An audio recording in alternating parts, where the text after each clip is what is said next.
My name is Isabelle, and I'm going to tell you how my life changed forever on what was supposed to be my first wedding anniversary. At the time, I lived with my husband, Lucas, in a modest apartment on Beacon Hill in Boston. To the outside world, we seemed like the perfect couple, young, successful, and deeply in love. We smiled at dinner parties, held hands during strolls, and posted curated pictures on social media. But behind closed doors, the reality was far different. Lucas and I had met 2 years earlier at a charity art auction where I was working. He was charming, attentive, and full of promises. For the first few months, life with him felt like a dream. He'd bring me flowers, leave little notes in my coat pocket, and tell me I was the most important person in his life. I believed him. I wanted to believe in us. But slowly, things began to shift. The warmth in his voice turned cold. The compliments became criticisms. I started to question everything I said, everything I did, afraid I'd say the wrong thing and trigger his sudden moods. He never hit me, but his words did. He knew exactly how to make me feel small, worthless. Still, when he suggested doing something special for our anniversary, I felt a spark of hope. Maybe he remembered who we used to be. Maybe, just maybe, he wanted to fix things too. He proposed a weekend getaway to Echo Lake in New Hampshire, where we'd once shared a perfect summer day. I hesitated, but agreed. I wanted to believe this trip could be a turning point. We left early Saturday morning. The car ride was quiet. Lucas barely spoke.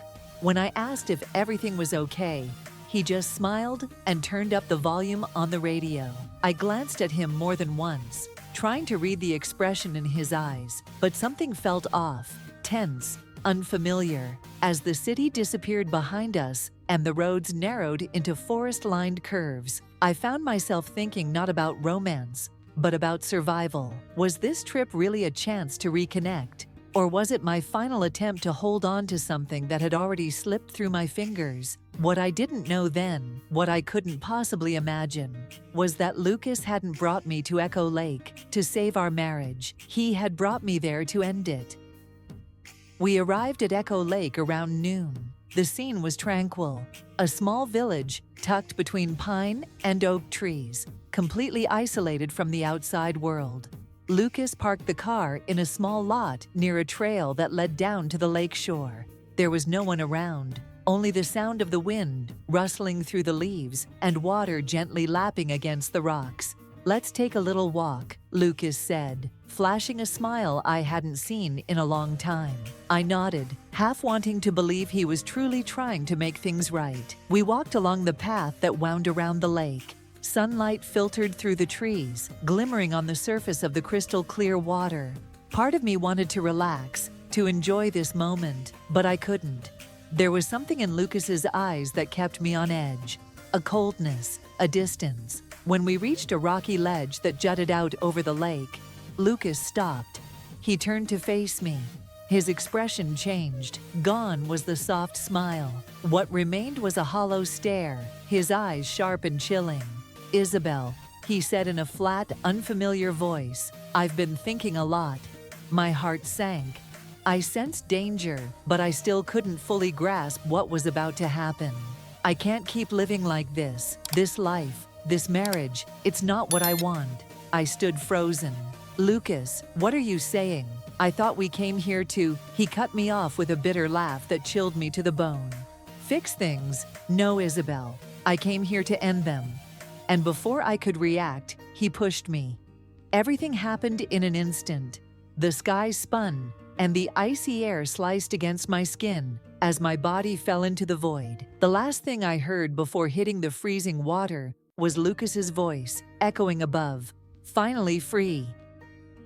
Then came the impact. Icy water engulfed me, stealing the air from my lungs. The current tossed me like a rag doll, slamming me into rocks, dragging me under and throwing me back up. Panic surged, my chest burning for oxygen. But amid the chaos, a memory broke through.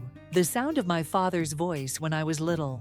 "Don't fight the water, Isabelle. Let it carry you. Breathe. Float." Clinging to that memory, I forced myself to stop struggling. I let go. And in that moment of surrender, I survived. Finally, after what felt like an eternity, my feet touched the rocky bottom. I clawed my way toward the riverbank, my body battered, my clothes torn, blood and water mixing on my face. I collapsed onto the wet ground, gasping, my heart pounding so hard it hurt. And then the truth hit me. Lucas, my husband, the man I once loved, had tried to kill me. It hadn't been an accident, not a moment of madness. It had been planned, calculated, cold. Tears poured down my cheeks, but not from the physical pain. The real wound was emotional. Betrayal, the destruction of a love I had once believed in. But beneath the tears, something else began to take shape. Fury, burning, seething, alive. Lucas thought he had gotten rid of me, but I was still here. And that thought lit a fire inside me, a fire of pure, unwavering resolve. I forced myself to my feet, every step a painful reminder of the fall. But I kept going. I couldn't stay. I needed help. But more than that, I needed to think.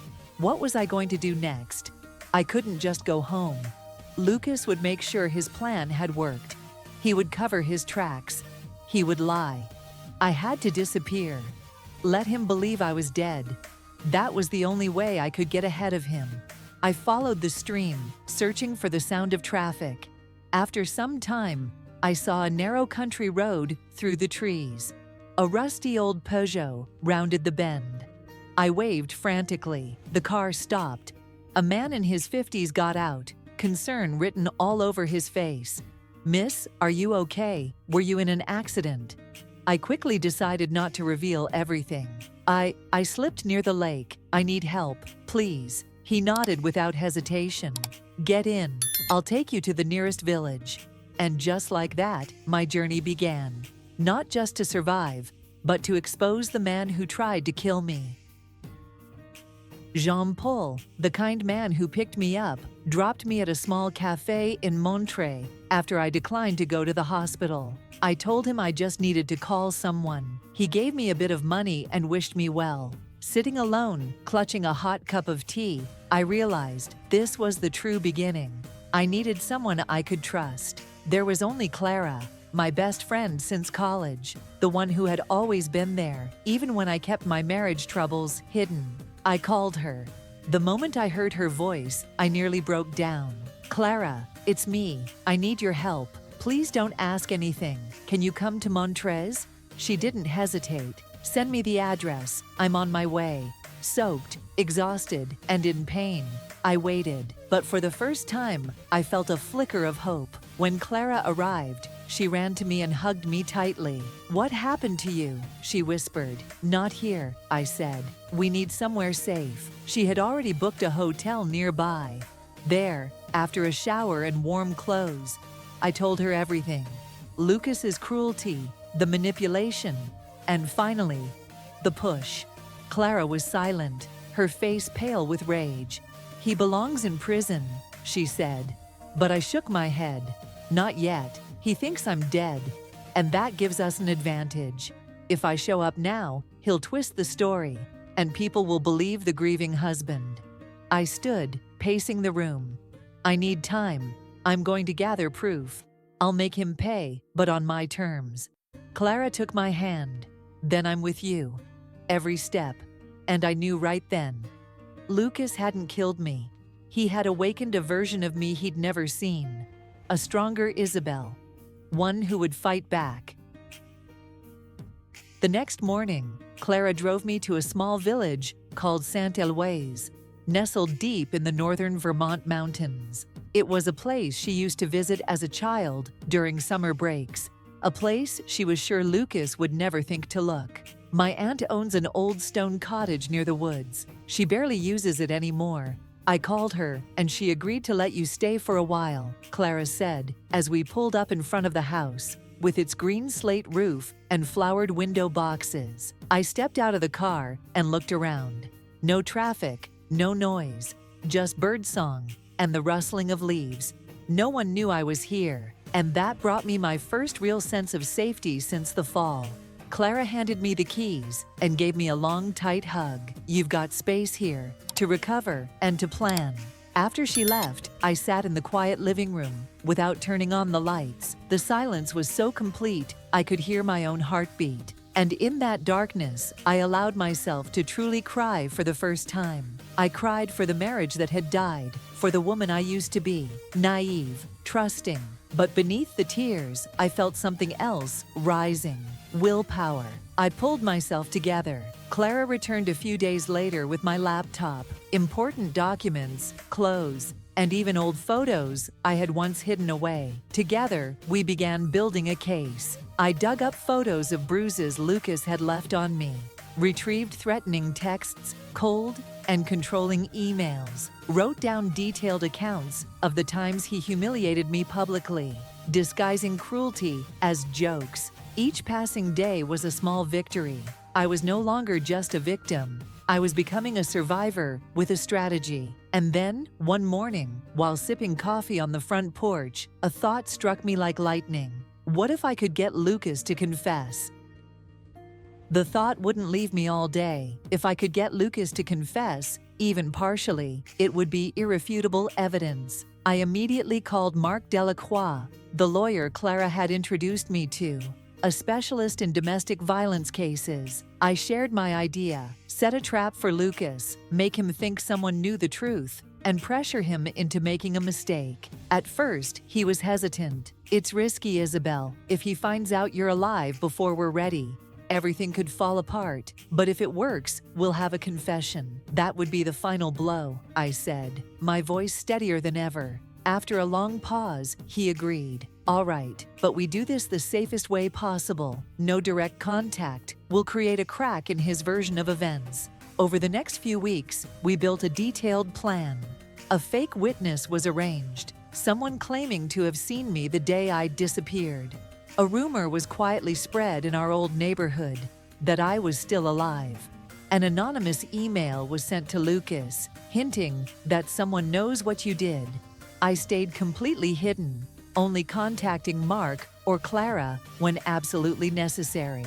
While we waited for Lucas to take the bait, I kept compiling evidence, medical records, witness statements, old journal entries, anything that documented the warning signs I had once ignored. Then, a few weeks later, just as I was reviewing files in the cottage, my phone rang. It was Marc Delacroix. Isabelle, he took the bait, he said, his voice buzzing with energy. Lucas contacted our fake witness and offered money in exchange for silence. We recorded the entire conversation. I gripped the phone, my heart pounding. What do we do now? I asked, barely able to breathe. Now, he replied, we go on the offensive. It's time to file the official complaint. The day finally came. The day I returned to face Lucas. I stood in front of the bathroom mirror in the little house in Saint-Éloise, staring at the woman reflected back at me. My hair was longer, my eyes deeper, but the look in them no longer belonged to the woman who once trembled in fear. I was no longer the old Isabelle. Clara drove me to the Montpellier police station, where Lucas had been summoned under the pretense of clarifying details about the disappearance. He still had no idea I was alive. Before we walked in, Clara squeezed my hand. You don't have to do this alone, she whispered. Marc Delacroix was waiting for me inside. Are you ready? He asked gently. I nodded. More than ever. They led me to a small witness room. From behind the one-way glass, I watched as Lucas entered the interrogation room, composed, even confident. When asked about that day, he launched into a long, elaborate story, painting himself as the grieving husband. I listened, blood boiling. As he lied so smoothly, it was as if he'd rehearsed it 100 times. Finally, the signal was given. I stepped into the room. Lucas turned. When our eyes met, time seemed to stop. Horror flashed across his face. Then it twisted into rage. Isabelle. I looked him straight in the eye. Hello, Lucas. The room fell silent. Then the officer hit play on the recording.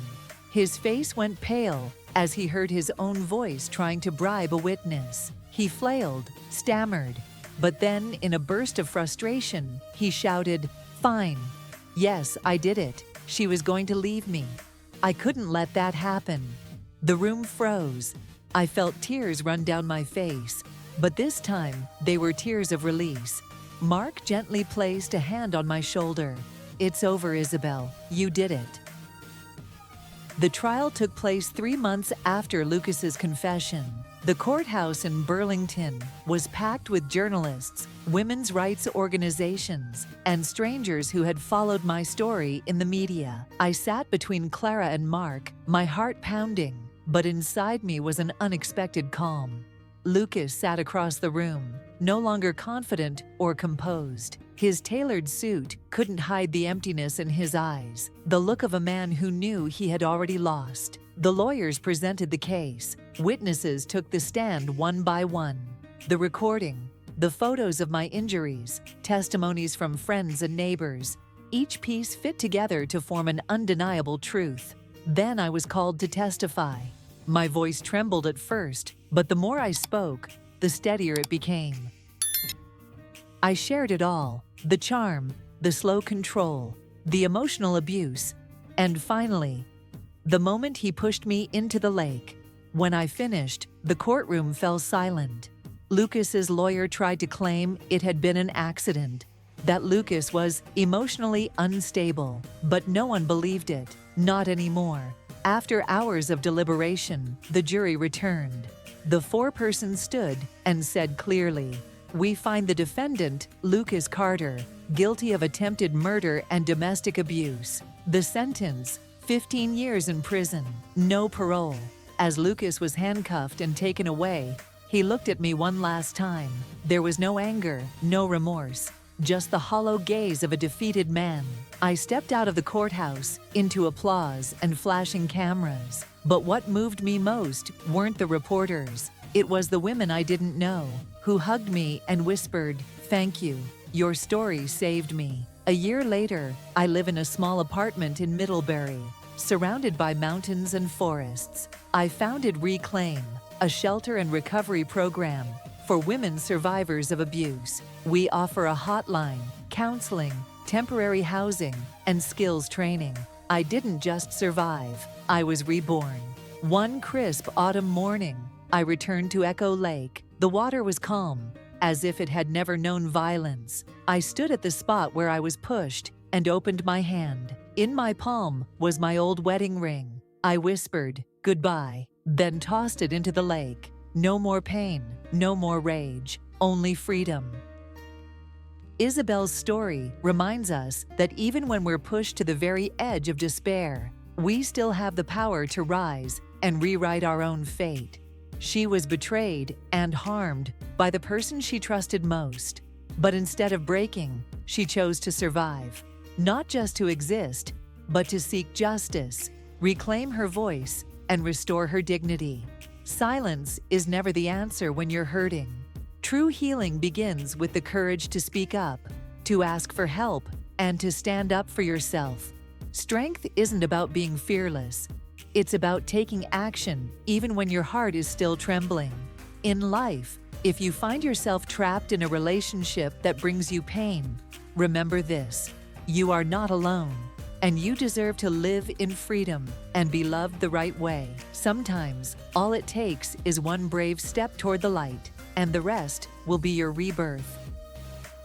If you enjoy deep, emotional, and meaningful stories like this, don't forget to like, subscribe, and turn on notifications so you never miss a new update. Your support is the motivation that drives us to keep bringing you powerful stories. Once again, thank you for being here, and see you in the next story.